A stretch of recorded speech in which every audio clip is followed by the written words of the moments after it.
Malaysia যেতে না পারা ১৭,০০০ কর্মীর টাকা ১৫ দিনের মধ্যে ফেরত দেওয়ার নির্দেশ দেওয়া হয়েছে বলে জানিয়েছেন প্রবাসী কল্যাণ ও বৈদেশিক কর্মসংস্থান প্রতিমন্ত্রী শফিকুর রহমান চৌধুরী।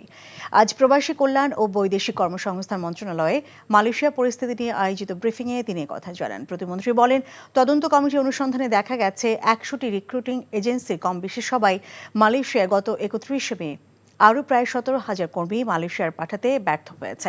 শফিকুর রহমান আরও জানান, আগামী ১৮ জুলাইয়ের মধ্যে ক্ষতিগ্রস্ত ওই মানুষদের টাকা সংশ্লিষ্ট রিক্রুটিং এজেন্সি ফেরত না দিলে আইনগত ব্যবস্থা নেওয়া হবে।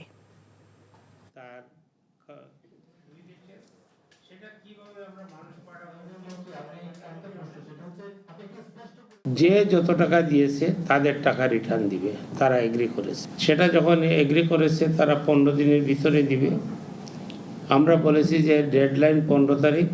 15 দিনের ভিতরে যদি আপনারা না দেন তাহলে আপনাদের ব্যাপারে, আপনাদের যে দিতে পারবে না তাদের ব্যাপারে আমরা আইনানুগ ব্যবস্থা গ্রহণ করব।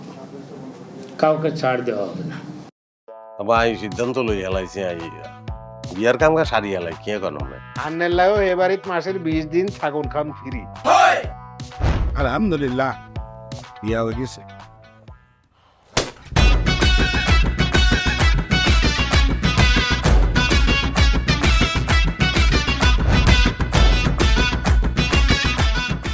জীবনে কোনোদিন হুইনছেন লাউ আর কচুলই পোলার হোর বাড়িত কেউ গেছে আর কথার বাইরে যদি এক পা আপনি যান আই আন্নেরে সুজা তালাক দি দিমু, বুঝছেন নি?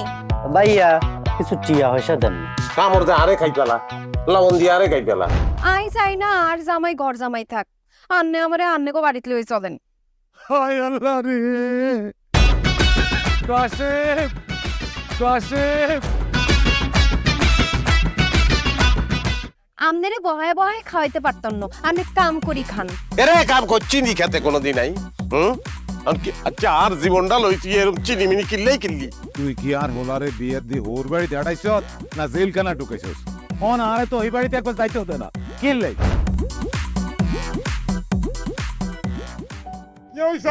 আরে তোর কথা কত কত মনে হচ্ছে কোন গানে ফিরেন না আব্বা মেরে আব্বা।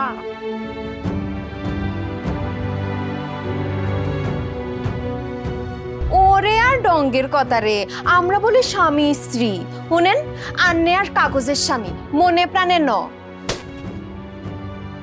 সরি আন্নে কালকে ও নাইগারে এতিমের লাইন হারাইতে চলে গেছেন। এত রান্না টিয়া পয়সা ক্যাশ কিচ্ছু দিয়ে যান না।